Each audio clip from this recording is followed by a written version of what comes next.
Hello and welcome to my channel, GreenLion Goddess Tarot. This is your daily reading for May the 2nd.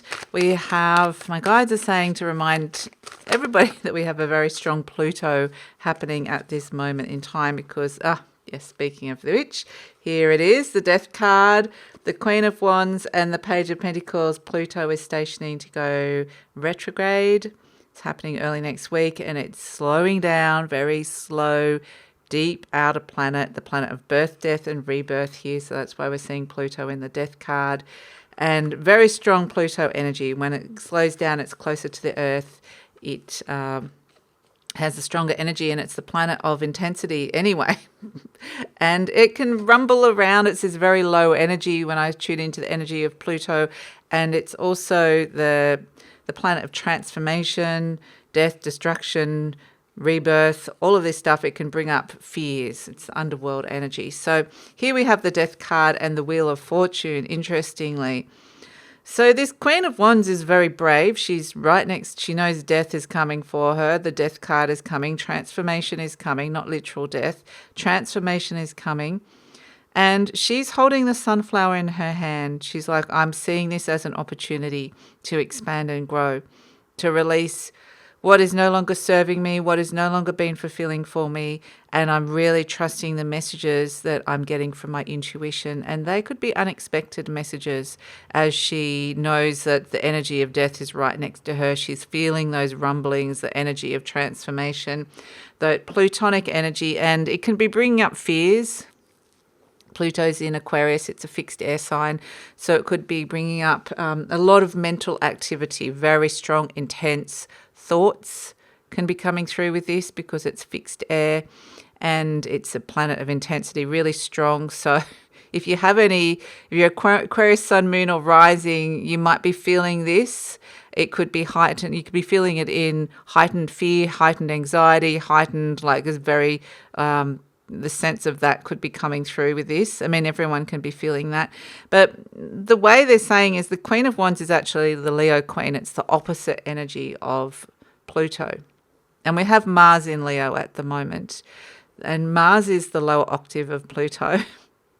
So they're both forming a bit of like Mars is moving away from the opposition with Pluto, but still they're saying the way to balance this out, opposition is about balance in astrology. So the way to balance out the very strong Pluto and Aquarius energy is to look towards the Leo energy of the Leo Queen, of the Queen of Wands, which is very heart focused and very brave, courageous. So she's not afraid of death. She's not afraid of the Death card. She's not afraid of the ending or the natural transformation that is coming her way. She's not afraid. But the Death card is bringing up the fears. So it's saying in the way to transform this is in the face of fears that could be coming up to the surface. We're being asked to balance that out by being the Queen of Wands and being in our heart and being really strong and brave and taking a good look at facing those fears and turning them into an opportunity for expansion, learning and growth with the Wheel of Fortune. This could be a turning point in our lives to be able to be like that Eight of Cups and go, I've tasted from the waters. In the Death card, the waters are poisonous. It's the river Styx. It's no human can drink from that without dying. That's, we're down in the underworld. So the water is quite poisonous down there. But here the Eight of Cups is saying, well, the water has been, where's the water been? It's all looking a bit stagnant. It's not really abundant. It's looking a bit flat and low. So maybe it could be that you've been feeling a bit like that, flat or low, uninspired or just unfulfilled. And the Wheel of Fortune says this is a turning point. So that beautiful Page of Cups is a new opportunity, a new message, a message from your intuition, a message from your heart with the Cups energy saying, listen, you can go into this energy of the Death card coming into the very deep energy of Pluto being so strong, and you can work with it really constructively, transform a situation, and use it to your advantage. Use it as an opportunity here. And it could be that you are able to work this into being able to, the Death card does ask us to look at some deep truths. And like I said, that Queen of Wands, she's not afraid. She's got that black cat at her feet. That black cat serves her. So she's been through the underworld before and looked at this stuff before and gone, yeah, no, I'm not afraid of Hades, the Lord of the underworld here. I can have a conversation and hear that energy. I don't have to actually go meet. I've got my black cat. It's almost like she's got, the black cat is like the little conduit to, I should hold this up so you can see this. So this is what I'm getting. So she's got a little black cat. A black cat's got the connection to the underworld here.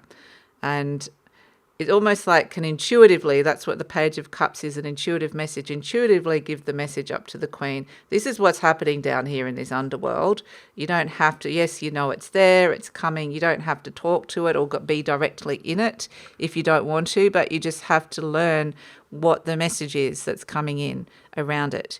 And the Death card is saying that things do need to end. It's a major ending. It's a major culling. It can be destruction, Pluto. Something needs to be destroyed in order for something new to come out of that. And we're seeing the new things with the 2 pages. They're new, fresh messages and energy around opportunities where things can tangibly shift and change in your world. So this could be some kind of transformative new opportunity that you're intuiting here that could really actually be something, especially we've been looking at the seed that's come out of that new moon in Taurus and the journey it's been on. And now it's kind of been, nurtured by the Queen of Pentacles in the last couple of days. We've seen it wanting to need nurturance and growth. And now it comes up against a very strong energy. It's almost not ready for that, which is almost why we were getting, you need to nurture, you need to protect this. Because if it came up against the knowing, oh, okay, here comes the Death card, here comes Pluto, and whoa, this is such a strong, powerful energy, intense energy, it might just crumble and go, I'm not... Okay, this is all too scary. I'm just going to go back into the earth and come out another time. But that's why we're saying no, but you can use this seed that we've planted with the Taurus new moon and it can gather and work with the strength. It's still being protected because this beautiful, brave Queen of Wands here is protecting it with the Page of Pentacles. She's protecting that page and saying, instead of being scared of this opportunity, why don't we embrace it? Why don't we face our fears with it? Why don't we... be really brave and courageous and strong, and why don't we turn this opportunity into something bigger and stronger and more transformative than it originally was? So interestingly, they're showing me to the Wheel of Fortune, which is, these are the fixed signs here. We have Leo and Taurus, Aquarius and Scorpio here, and they're all holding books. And it's like they're all learning from each other. There's been a Grand Cross in the fixed signs recently that we've been working with, and they're all learning. So this Leo and Aquarius energy is head versus heart, and head and heart can both learn from each other. And so it feels like higher consciousness, head energy, the fixed air of Aquarius can really work well with, and this is a very future-orientated energy that likes to embrace its originality, can really work with the heart and say, and yes, we can bring in the balance of this is something for the future that is also connected to the heart. It's connected to the higher consciousness, the future, and the heart, and it's something very new and revolutionary and different for you. So it's a way this Queen of Wands holds the key to understanding how to work with this energy and make it work for you, rather than falling into the pit of the Death card and feeling like, oh, okay, what can I do in the face of this strong energy? And so you could get, it's just saying the Queen of Wands likes to take action and intuitively works with how she's taking action, trusting her intuition with the way she's taking action here.